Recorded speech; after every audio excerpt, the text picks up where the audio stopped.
Assalamualaikum warahmatullahi wabarakatuh. Apa kabarnya teman-teman? Balik lagi di kajian online. Ini lagi ramai teman-teman, rencana atau isu yang menyebutkan bahwa Presiden terpilih Prabowo Subianto berencana untuk menaikkan rasio hutang Indonesia hingga 50%. Ya teman-teman, kalau misalnya kita melihat saat ini hutang Indonesia memang levelnya itu sudah cukup mengkhawatirkan, di mana dari 4 tahun terakhir Presiden Joko Widodo memimpin, hutang Indonesia bertambah kurang lebih hampir 3.500 triliun dan sekarang berada di level 8.300 triliun lebih. Dalam informasi yang kita dapat di CNN Indonesia di artikel yang berjudul Adik Prabowo Lapor ke Bank Dunia, rencana naikkan hutang Indonesia hingga 50% terhadap PDB, kita bakal cek dulu teman-teman. Di sini rencana Presiden terpilih Prabowo Subianto untuk menaikkan rasio utang menjadi 50% dari produk domestik bruto PDB kembali mencuat. Kali ini diungkapkan sendiri oleh adik kandungnya, Hasyim Jojo Hadikusumo. Menurut Hasyim, rencana kenaikan rasio utang yang saat ini 39% menjadi 50% dari PDB bahkan sudah dilaporkan kepada Bank Dunia. Saya sudah berbicara dengan Bank Dunia dan menurut mereka 50% adalah tindakan yang tetap hati-hati, ujar Hasyim saat berbincang dengan Financial Times pada Kamis tanggal 11 Juli 2024. Kenaikan rasio utang ini diakui untuk membiayai program ambisius Prabowo Gibran, salah satunya makan siang dan susu gratis. Namun Hasyim menekankan kenaikan rasio utang akan dilakukan bersamaan dengan peningkatan pendapatan. Idenya adalah untuk meningkatkan pendapatan dan meningkatkan tingkat utang. Kami tidak ingin meningkatkan tingkat utang tanpa meningkatkan pendapatan, imbuhnya. Berdasarkan Undang-Undang Keuangan Negara, batas maksimal rasio utang Indonesia adalah 60% dari PDB. Namun selama ini rasio utang dijaga di angka 30% dari PDB. Karenanya rencana rasio utang menjadi 50% tersebut sempat dikhawatirkan karena akan berdampak pada kenaikan defisit anggaran melebihi batas maksimal 3%. Karenanya rencana kenaikan rasio utang menjadi 50% tersebut sempat dikhawatirkan karena akan berdampak pada kenaikan defisit anggaran melebihi batas maksimal 3%.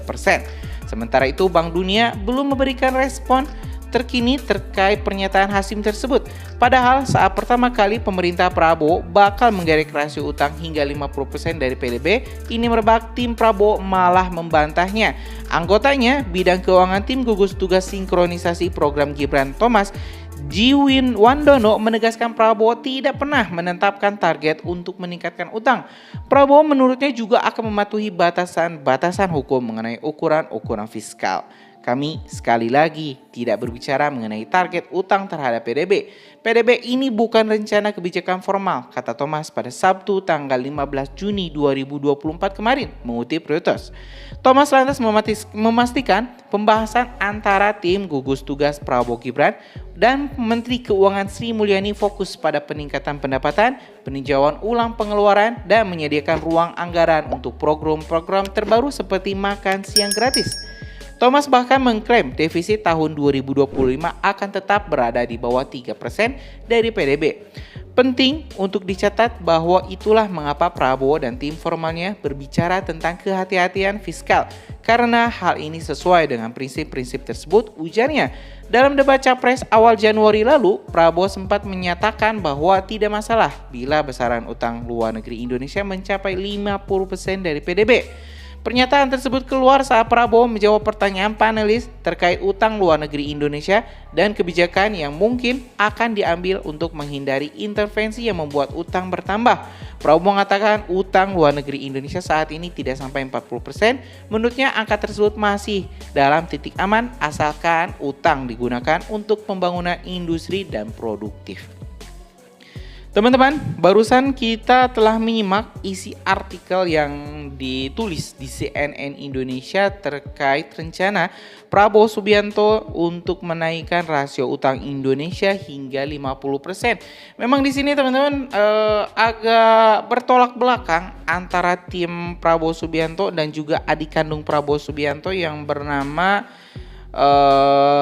Hasyim Jojo Hadikusumo, di mana saya juga melihat di beberapa artikel-artikel yang lain ini tim Prabowo Gibran malah menolak teman-teman, menolak rencana Prabowo Subianto ini rencana adik Prabowo Subianto yang ingin menaikkan utang Indonesia. Salah satunya ini teman-teman kita dapat dari artikel di Detik Finance yang berjudul Tim Prabowo bantah bakal naikkan rasio utang RI, menyebutkan bahwa tim gugus tugas sinkronisasi program Gibran menegaskan dan memastikan komitmen pemerintah Presiden terpilih 2024-2029 Prabowo Subianto untuk disiplin dan prudent dalam mengolah fiskal. Ketua Tim Gugus Tugas Sinkronisasi Program Gibran, Sufmi Dasko Ahmad, menyebut pemerintah ke depan akan tetap menjaga batasan defisit APBN 2025 sebesar 3% dari produk domestik bruto PDB. Dasko memastikan rasio utang terhadap PDB dalam APBN 2025 akan tetap di level yang telah dijaga selama ini, yakni kisaran 30%. Pemerintah tetap teguh pada komitmen terhadap pengolahan fiskal yang berkelanjutan dan berhati-hati, kata Dasko dalam keterangan tertulisnya pada Kamis 11 Juli 2024. Jadi teman-teman, memang sampai saat ini tetap simpang siur apakah Pak Prabowo akan menaikkan rasio utang Indonesia ataupun tidak. Kalau misalnya kita lihat di kubunya sendiri, di kubu Pak Prabowo ada dua kubu. Kubu yang mendukung Pak Prabowo untuk menaikkan rasio hutang yaitu adiknya Pak Prabowo sendiri. Kalau misalnya di sini tim Prabowo Gibran malah menolak, teman-teman. Tim gugus tugas sinkronisasi Prabowo Gibran, Sufmi Dasko, malah menolak rencana pemerintah yang ingin menaikkan rasio utang dan mengatakan bahwa pemerintahan Prabowo Gibran bakal tetap menjaga rasio utang terhadap PDB di angka 30%. Nah, kalau kita bahas ini memang kenaikan hutang Indonesia di era-era sebelumnya memang cukup meningkat. Kalau dulu ya mungkin karena ada COVID-19, Indonesia dalam 1 tahun mungkin sampai 1.200 triliun kita menambah utang. Dan kita tentu berharap teman-teman Indonesia tidak masuk dalam jeratan utang. Kalau kita lihat negara-negara lain, contohnya saja Sri Lanka, mereka harus menjual sebagian kedaulatannya kepada China ya karena mereka nggak mampu, yang pemerintahannya itu memang jor-joran untuk berhutang dan tidak memikirkan bagaimana cara mereka untuk bisa mengembalikan hutang itu. Ya beda kalau misal kita lihat di Indonesia memang punya kekuatan fiskal yang cukup baik sehingga masih mampu untuk mengembalikan atau mencicil utang-utang jatuh temponya. Seperti kalau nanti pas Pak Prabowo dilantik, ada 800 triliun hutang jatuh tempo yang harus dibayarkan oleh pemerintah Indonesia dan saya yakin itu sudah dipikirkan saat ini. Jadi ya mudah-mudahan teman-teman ini partai koalisi Pak Prabowo Gibran tidak terpecah, tidak sampai ada orang-orang yang memang ingin membuat kisruh, membuat keruh suasana sehingga kerja-kerja pemerintahan bisa terganggu. Ya, kita sekali lagi teman-teman, kita berdoa yang terbaik. Apakah itu rasio utangnya dinaikkan ataupun tidak, yang jelas kalaupun naik mudah-mudahan rakyat makin sejahtera, kalaupun tidak naik mudah-mudahan hutang Indonesia bisa makin berkurang dan mudah-mudahan bisa lunas ya teman-teman. 8.300 triliun ini bisa dicicil sampai lunas. Ya teman-teman, terima kasih, itu mungkin informasi kita hari ini. Kita bakal lanjut upload video-video menarik lainnya di Kajian Online. Kalian itu subscribe dan nyalakan lonceng notifikasinya biar teman-teman gak ketinggal informasi menarik lainnya di Kajian Online. Assalamualaikum warahmatullahi wabarakatuh.